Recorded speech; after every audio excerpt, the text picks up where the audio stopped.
Season 2 of Ventures is here, Hexylvania, here we come. In this video I'm gonna go through the unique missions that we have in Ventures Hexylvania. I'm gonna be going through my hero loadouts for dungeons, for Hexylvania, and well, I'm just gonna be talking a little bit about what we have for the third time with Fortnitemares.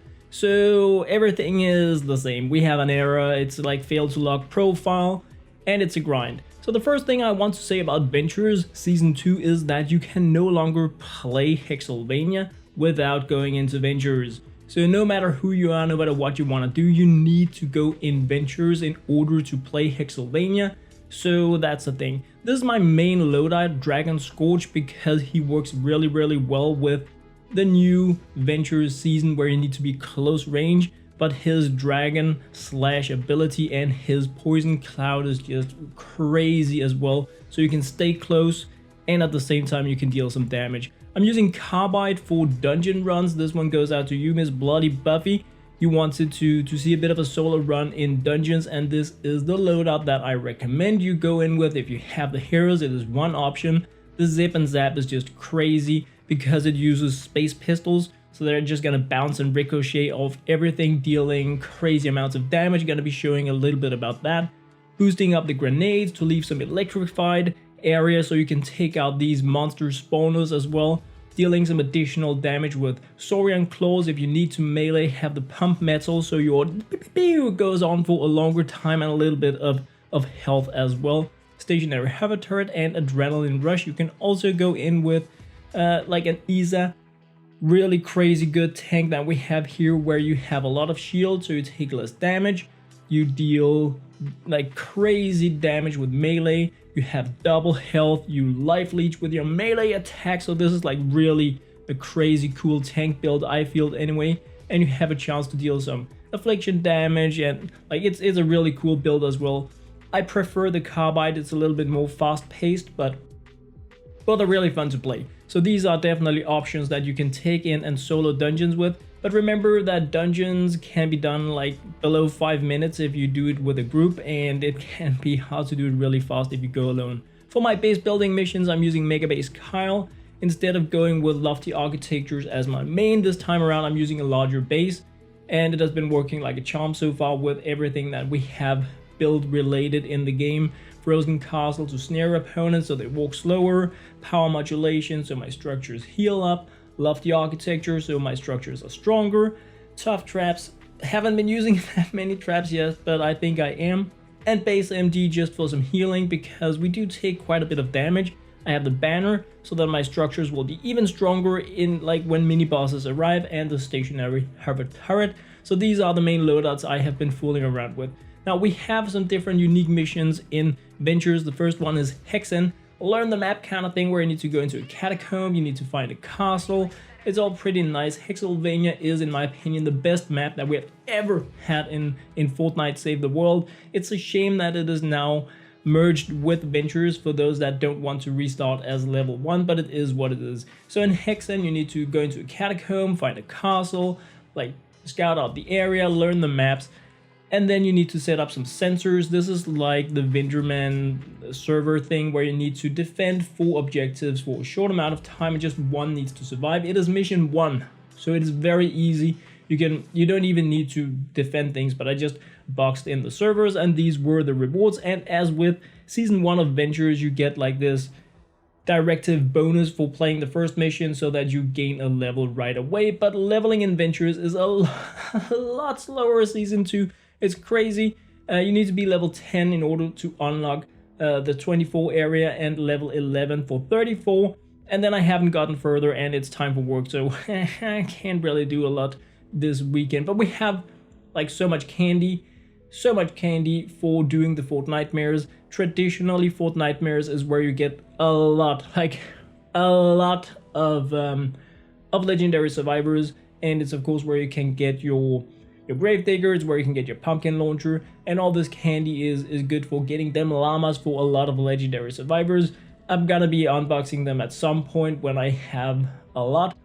But again, we have Ventures challenges, and as with the previous Ventures season, these increase power level wise once you're done with them, and the directives are All else equal, something you can't really complete because the missions that you need to play in order to complete them aren't necessarily there. Trap the Storm is another one of the unique Hexylvania missions that we have. It is like a double. It's like Loss's van split into two areas where you have this 2x1x2 area you need to defend for a few minutes. Then you need to move to another location and do it again. You have 10 minutes from the time where you win the first one till where you need to start the second one. It's not my kind of mission because double building, and yeah, but it's a thing. It's like shorter defense duration but more building, but they're at the start of Ventures very easy, so it's a no sweat kind of thing when you're getting started, and it is one of the unique things for Ventures Hexylvania or Hexylvania in general, which reminds me that I've made a lot of the Hexylvania videos from previous seasons.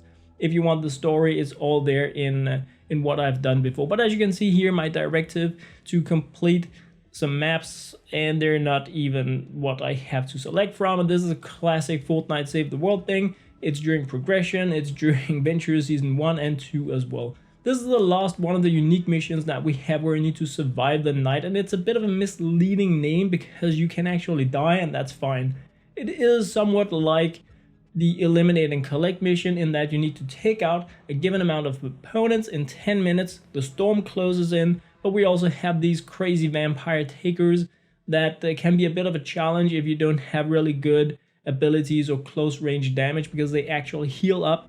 So you need to take out 4 of those, or you can. It's a bonus objective and 200 opponents. Then the storm starts coming in once you're about halfway through the timer, and you need to retreat to the hotel. But what you can do is just stand on top of the hotel on this little bit of hut, and the husks won't be able to find you. Like, nobody's there. Nobody's there. And then you can wait it out if you want to be doing that. I did that because there are no like additional bonuses for playing this map, so me no want to do it. But Ghost Boss material for sure. And these were the 3 like the 3 unique missions to Hexylvania. So I'm going into dungeons now. I recommend doing Inferno if you want to solo. It is probably the fastest soloing dungeon that you can do. Thing that you need to note is take down 3 monster spawners to get a key and find the other key. So that is pretty much like anything you need to do. Zip and Zap can take you through the initial like lobby kind of area where you can take out these 3 monster spawners with a single Zip and Zap, which is kind of cool. So always, I feel, a great way to start the dungeon runs. Haven't been doing that many because it's like, I don't know, it's the 4th time we have it now, so it's not that fun for me any longer. But I wanted to go in here with the Dog Bomber for you, Miss Bloody Buffy, and take out some opponents. And this is the Carbide loadout, and as you can see, I'm lagging and glitching, and the Fortnite is not acting nice for me right now. But once you have both keys, you descend into the dungeon by going into this catacomb, kinda cathedral, weird building. You go down, down, down, and down, and then you need to open the door. You're gonna have these vampire takers. Take them out before you go down there because they will prevent you from opening the door. So you can run fast, but they might catch up with you, and then you will be interrupted, and that's just like a waste of time. So go down there, open the door, head in, and it's the same thing. You can die 1 time in here for free respawn, but in every single one of these levels, you need to go further down, down, down. You need to take out 3 of these to get 1 key and find another one in the dungeon. This is why I have this grenade power around me. As you can see, I can bash out this monolith monster spawner with my melee weapon, getting more damage from Paleo Luna as a support hero. And this area around this electrified area kind of keeps these husks at bay. Lefty and righty is of course the best thing, but when you're playing solo you have cooldowns to consider. But look at how it is demolishing, like demolishing the entire dungeon, because these space pistol shots just ricochet, bounce off everything. You can clear out like half a dungeon, pick up all the loot afterwards if you want to, and just like it's so powerful. It is so powerful and very fun to use.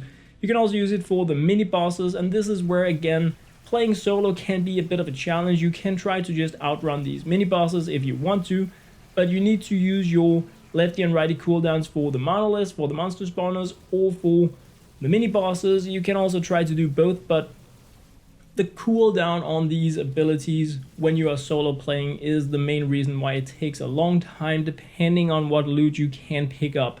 Of course, it is very like gear dependent. The things you pick up determine how fast you can progress. Also, if you go into teleporting traps and things like that. So another batch of mini bosses here. We have 2 of these normal huskies that are not huskies, husks that are coming. Twin husks with infernal powers. Again, not really a problem. If you want to, you can build like a metal area, and then you can lure them in there to just have your shots bounce, ricochet around them. I'm way too casual a player for doing that, but it's a thing. You can do it, but you can also just take them out normally.